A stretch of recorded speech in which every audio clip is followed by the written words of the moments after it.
আমার কাছে সবথেকে মনে হয় বাজারে ইয়ে করলে মানে সিগারেটের দাম বাড়বে, এরকম প্রতি বছরই সিগারেটের দাম বাড়ে। এছাড়াও আসলে নিত্য প্রয়োজনীয় জিনিসপত্রের দাম মোটামুটি বেড়ে যায় আর কি। বাংলাদেশ তো প্রায় 9 লক্ষ কোটি টাকার বেশি একটা বাজেট হচ্ছে আর কি।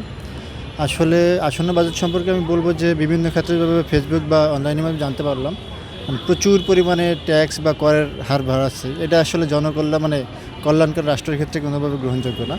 আমার মনে হয় বাজেট আরও কমানো উচিত। আমাদের বাজেটের আমি একটা দেখছি, একটা বড় অংশ বলে গেলে 35% থেকে 40% দেখা যাচ্ছে যে আপনার ভর্তুকি বাজেট। এটা কোনোভাবে কাম্য না।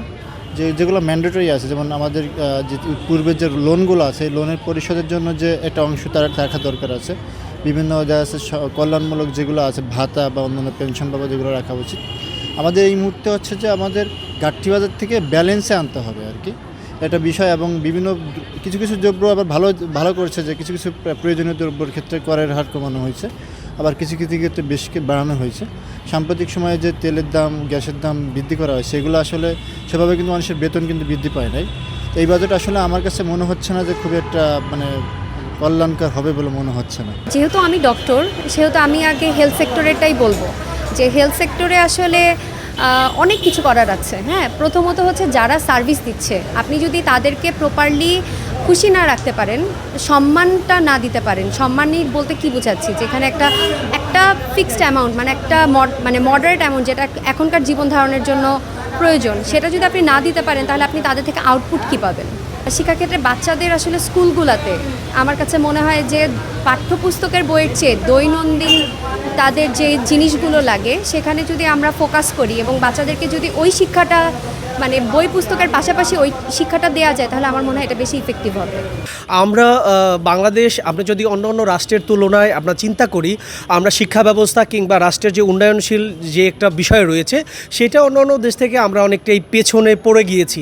কারণ আপনি দেখতে পাবেন যে আমরা আমাদের স্বাধীনতা অর্জনের আগেও ছোট ছোট কিছু রাষ্ট্র আছে যারা আমাদের থেকে পরে স্বাধীনতা লাভ করেছে, কিন্তু তারা মধ্যমায়ের দেশ অথবা উন্নত দেশ হিসেবে তারা স্বীকৃতি পেয়েছে। সেই জায়গা থেকে আমরাও চাই এই বাজেটের মধ্য দিয়ে বাংলাদেশকে একটি নতুন রূপে আমরা দেখতে পাবো। বাজেটের সাথে একটা ব্যাংকিং ক্ষেত্র, পাশাপাশি হচ্ছে সাধারণ যেই নিত্য প্রয়োজনীয় জিনিস রয়েছে তার সাথে একটা সুসম্পর্ক রয়েছে। কারণ সাধারণ যে মানুষগুলো রয়েছে, আপনারা দেখবেন যে সাধারণ মানুষের একটাই প্রত্যাশা বাংলাদেশের সরকার বা সরকার প্রধানের কাছেই, যে আমাদের নিত্য প্রয়োজনীয় যে জিনিসগুলো আছে সেই জিনিসগুলো কিন্তু তারা অল্প পয়সায় কিনতে পারে, তাহলে কিন্তু একটা স্বস্তির বিকাশ আমরা পাই।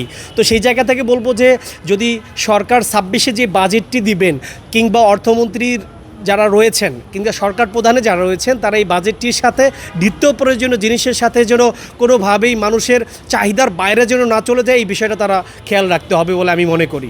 আসলে এখানে প্রত্যাশা যদি আপনি জিজ্ঞেস করেন, তাহলে আমরা বলবো আমাদের প্রত্যাশা একেবারেই জিরো। হ্যাঁ, এখানে কারণ এই বাজেট যেটা হয়েছে এটা আসলে জনবান্ধব কোনো বাজেট না।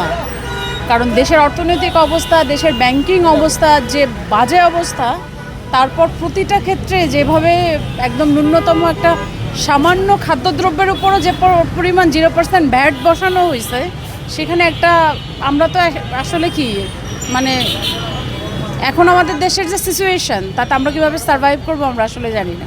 আসলে বাজেট মানে আমাদের দেশে একটা আতঙ্ক। কারণ হচ্ছে বাজেট হলে নিত্য প্রয়োজনের দাম বেড়ে যায়। আমাদের দেশের বাজেট মানে কমানোর কোনো সিস্টেম আমরা দেখিনি। আমার প্লাস 57 এজ, আমি বাজেট মানে একটা আতঙ্ক, মানে আগামী মাস থেকে আমাদের বেশি টাকা গুনতে হবে, মানে বাজারে, খাবারের সব কিছুতে এটাই। তবে আমি মনে করি যে বিশেষ করে বাজেটে দুটো জিনিস বরাদ্দ রাখা উচিত। একটা হচ্ছে স্বাস্থ্য খাতে অবশ্যই সহনীয় পর্যায়ে, যেটা মানুষ সাধারণ ট্রিটমেন্ট নিতে পারে এবং গরিব মানুষজনের ট্রিটমেন্টটা নিতে পারে, এটা একটা। আর একটা স্টুডেন্টের জন্য আপনার এডুকেশন যে সিস্টেমটা, এটা যে আসলে ব্যয়ভার, এটা অনেকেই আসলে বহন করতে পারে না, এটা করা উচিত বলে আমি মনে করি। ধন্যবাদ আপনাকে।